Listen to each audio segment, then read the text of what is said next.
Hey guys! So, for my book project, I read The Shelter of Each Other by Mary Pfeiffer.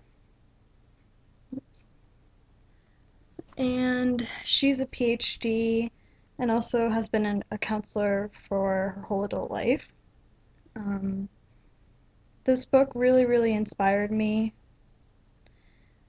just to look at family struggles and people struggles as a cultural problem instead of being so heavily focused on childhood experiences and family inadequacies, parenting inadequacies. Um, Basically, the author, Mary, is a huge advocate of protecting and strengthening the family system instead of dividing people from each other and advocating for clients to distance themselves from family.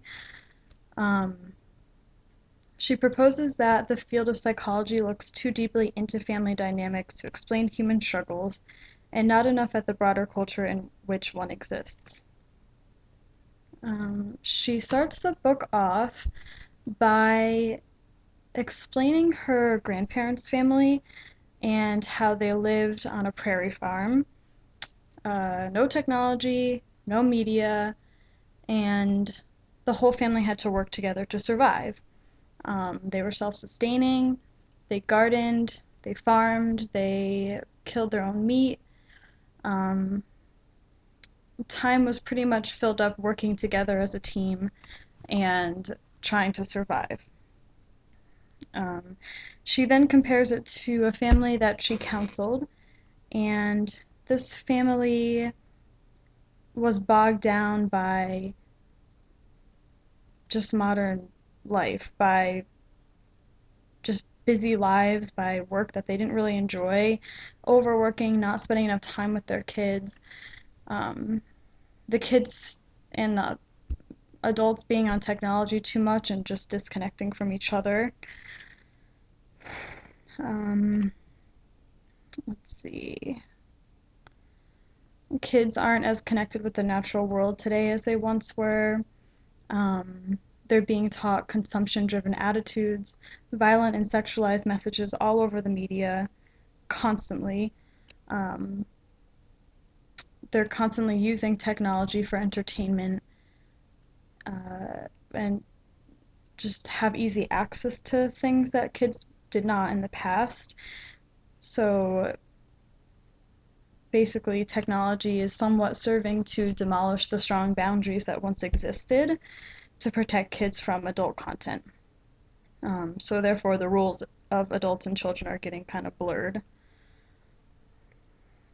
Families are not only getting disconnected from each other, but they're getting disconnected from their neighbors, just through the fast-paced living of our modern culture, through technology, through messages from the broader society that one should achieve independence from their families.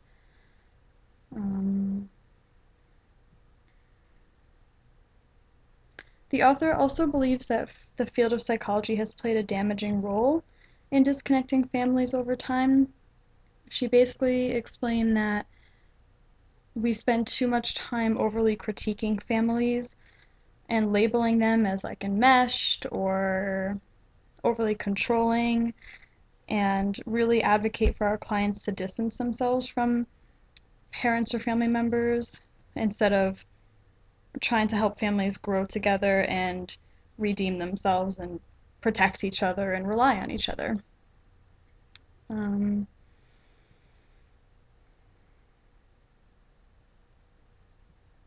She further goes on to explain that the disconnection of families only helps to serve a consumption driven, greedy society which preys on vulnerable people who lack well respected and good values from families and community. Kids are now oftentimes raised by a limited number of busy adults who are struggling to survive themselves and meet the demands of parenting and work. Kids are no longer growing up in a bigger community with extended family and neighbors that all know each other. Um, and if they did have that, They would be exposed to a range of ages, of stories, of lessons to be taught, of values to be passed on, but instead families are cut off from each other today, and in the past they would have been relying on each other and celebrating with each other. So the author ends the book, or close to the end, by explaining that even though therapists are often acting in good faith and good practice, they make errors. And she listed 10 errors that they make, and so I'll read them. So, we tend to blame family as the cause of all problems. Therapy has been hard on women.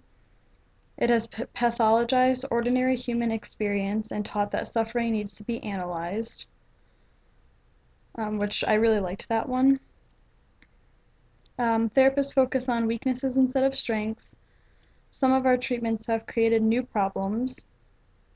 We have encouraged narcissism and checked basic mortality at the doors of our office. We have focused on individual salvation rather than collective well-being. We have confused ethical and mental health issues, empathy and accountability, and some therapists abuse their power and create dependency for their clients. We've also suggested that therapy is more important than real life. So then she goes on to explain the goals of family therapy and what we could work on better with families. So this involves protecting families, like allowing them to form an identity together and to grow together. Connecting families to others, being purveyors of hope and of respect. We can help them clarify their thinking versus their feelings. We can help families develop a strategy to make good decisions. We can teach empathy. We can promote authenticity and creativity. We can fight secrets, promote openness, and encourage facing pain directly. We can help families diffuse anxiety and cope with stress. And we can help them control consumption, violence, and addictions. We can help family members find the balance between individuation and connection. We can promote moderation and balance. We can foster humor. And we can help people build a good character. So a lot of what she advocates for is strengthening and building and protecting families, as well as trying to help them strike a balance and gain further control over our given society today, and to try to make good choices based on the world in which we live. Some interventions and like homework assignments that she likes to do or give families are connecting with nature together, family time away from technology and demands of daily living, making conscious choices around exposure to media, having family rituals and celebrations, having ceremonies of acknowledgement and forgiveness, connecting with extended family and rebuilding community, finding meaning in lessons and experiences, focusing on victories and encouragement, and engaging in corrective emotional experiences, which means like revisiting a site of pain and making a wonderful memory together. So this book was long, and it was incredibly detailed, incredibly passionate. The author was very blunt. She didn't really hold back, but I think it was well written in that sense because it really gets you to open up and look at it a different way. And I have always been an advocate of looking at the broader culture and society and systems and politics in which we live. But the way she lays it out in this book is very engaging, and I felt like I understood it at an even wholer new level, especially comparing how families were decades ago compared to how they are now. It's just strikingly disturbing to me, and to be honest, it's sad, and it really made me reconnect with values that I have always held, but I want to continue to strengthen and hopefully help people and families strengthen those values that she was discussing and really be aware of the culture and the systems in which we live and placing appropriate blame on these factors instead of always thinking that we are inadequate as people and we always have pathology and the world we live in is hard and we are bombarded by having to survive and being flooded with negative messages all the time. So I think that it is extremely worthwhile for anybody to read who's interested in understanding how cultural and societal factors play a role in the health of families. So I would strongly recommend this book. Thanks, guys.